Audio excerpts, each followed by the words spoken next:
O Brasil tem cerca de 2 milhões de autistas, segundo a Organização Mundial da Saúde, a OMS. Aqui no Amazonas, estima-se que eles sejam mais de 20 mil.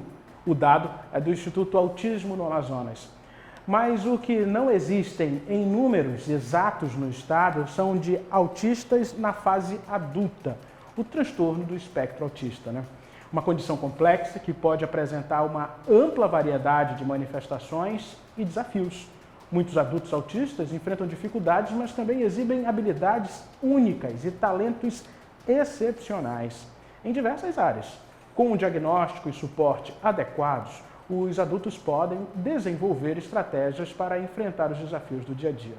Para entendermos melhor sobre essa condição, o Real Time 1 Entrevista recebe de forma virtual o psicólogo Bruno Matias. Seja muito bem-vindo ao Real Time 1. Prazer recebê-lo, Bruno. Olá, o prazer é todo meu. Sou o psicólogo Bruno Matias e eu estou aqui a dispor de vocês para responder algumas perguntas e algumas dúvidas que todos nós temos, né? A gente conversava antes da gravação, Bruno, sobre uma condição que a gente entende que é uma realidade. 10 anos atrás, pouco ouvia falar em autismo. Antes disso, muito menos ainda. Eu acredito que tanto dentro da área técnica, que é a área que você transita, quanto também do lado do jornalismo da comunicação, há um entendimento comum de uma subnotificação em relação aos adultos. Hoje, porque as crianças a gente está mais atento aos sintomas, tem informação. Mas na nossa época que a gente nasceu, na época que a gente cresceu, não tinha isso. Quais são os principais sinais na fase adulta? Hoje em dia, o autismo ele tem ganhado a sua posição, né? Tem ganhado a sua importância e a gente tem percebido que não só crianças ela tem autismo, mas também muitos adultos já estão sendo diagnosticados.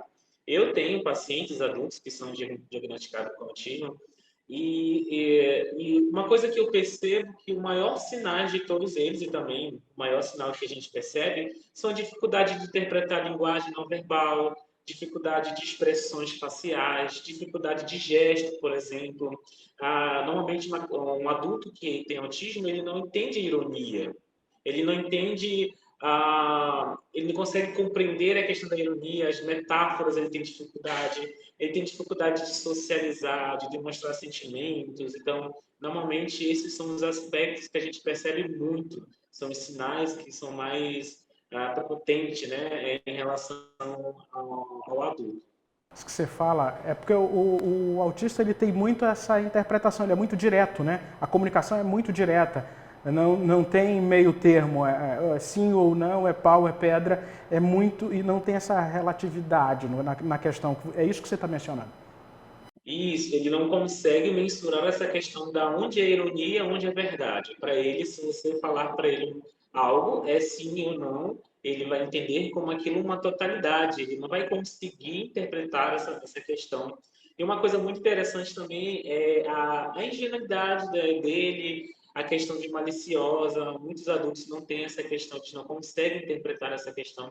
Então, eles não vê muito o outro com essa questão de ser malicioso, de ser ingênuo. Então, ele parece ser esse tipo de pessoa que não consegue ver essa maldade no outro, né?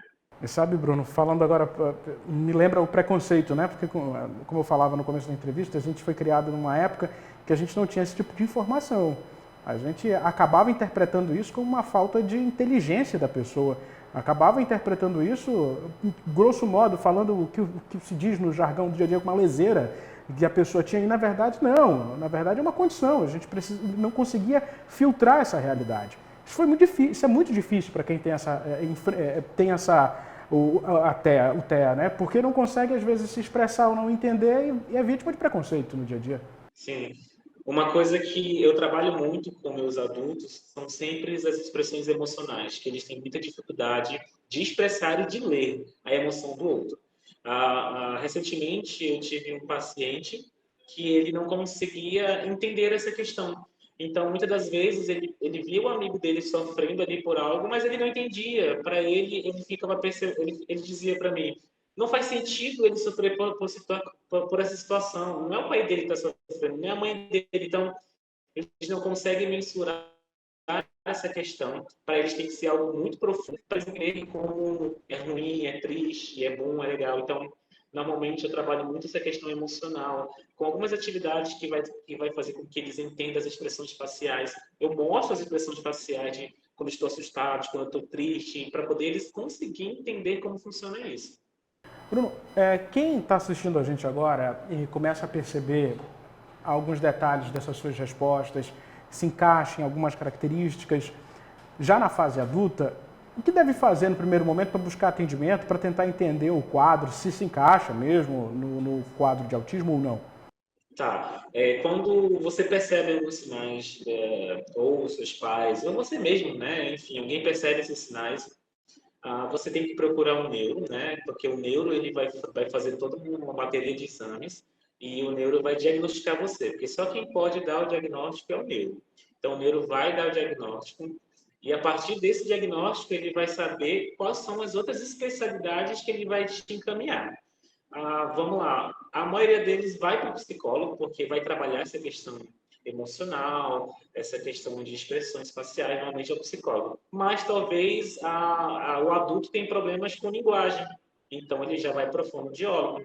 Talvez o adulto cresceu não comendo certos alimentos porque não consegue ingerir, então já vai para o nutricionista. E assim, a partir de uma avaliação do neuro, que ele vai ser direcionado aos outros profissionais.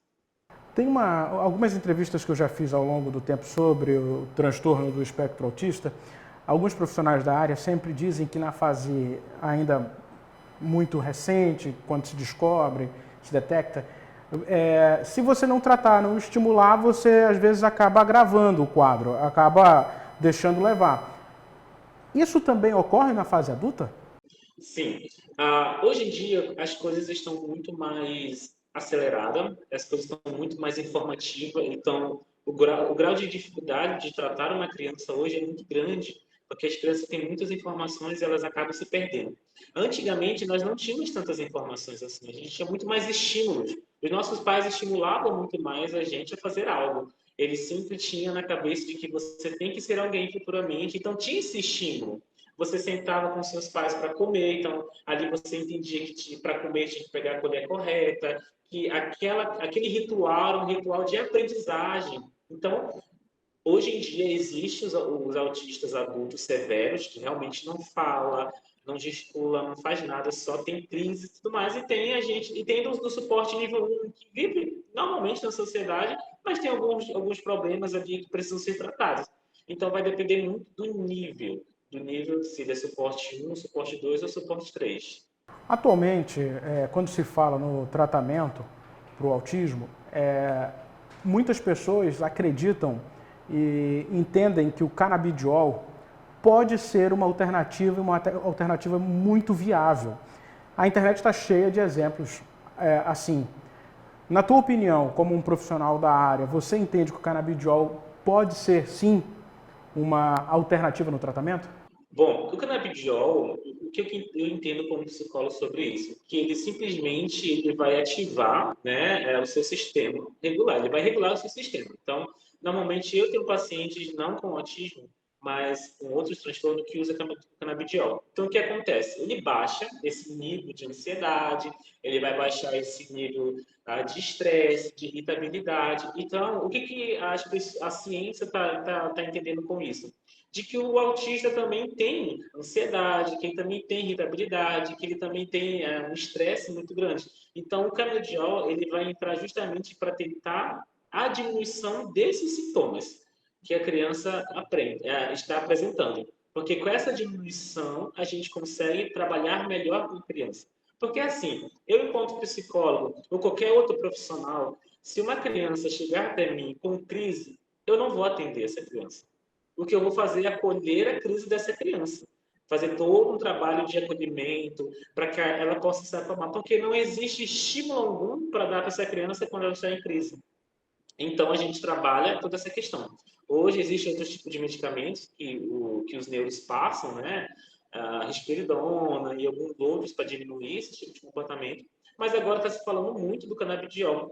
Só que ainda é um tratamento que eu acredito que vai demorar um pouco para ele ser aceito em um contexto total. Porque aqui a gente vai falar de muitas outras coisas, não só sobre o que ele é capaz, mas a gente tem um preconceito que ele vai existir, persistir para o resto da vida. Só que tem todo um trabalho de ser feito, né, de ser relevado para poder a gente chegar a essa determinação. Mas, por enquanto, o remédio já existe. Eu conheço pessoas que já estão solicitando, só que a gente sabe que ainda é um tabu muito grande e é muito difícil de conseguir esse tipo de medicamento. É um tabu, é um preconceito, às vezes você não consegue entender que está se tratando de uma alternativa medicamentosa. Não é você não está falando, você não está marginalizando a utilização, e sim é para melhoria daquele paciente. Eu acredito que esse embate deve ser comum dentro de um consultório, que a sociedade entende isso como simplesmente uma droga e não como um remédio, né?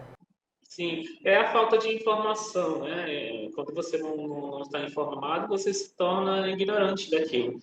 Então, você não está entendendo de fato para que serve. Então, porque a gente conhece o canabidiol como uma famosa, é maconha, então você vai botar maconha na veia do meu filho, então no corpo do meu filho vai se iniciar. Então, não é sobre isso. É um óleo que é extraído da folha, enfim, né? É um assunto que realmente ainda vai ser um tabu e um preconceito muito grande. Bruno, eu quero te agradecer. Foi um bate-papo rápido, mas muito interessante. Obrigado por ter atendido o nosso convite aqui do Real Time 1. Sempre que você tiver boas notícias a respeito do assunto e melhorias da ciência em relação a quem tem o transtorno do espectro autista, por favor, as portas estão abertas para a gente se comunicar novamente, ainda que de forma virtual. Eu que agradeço e até a próxima. Obrigado. Vou pedir só para você ficar na tela enquanto eu me despeço de você, internauta. Curta, comenta, compartilhe e inscreva-se em nosso canal no YouTube, é o RT1 Play. Até uma próxima oportunidade.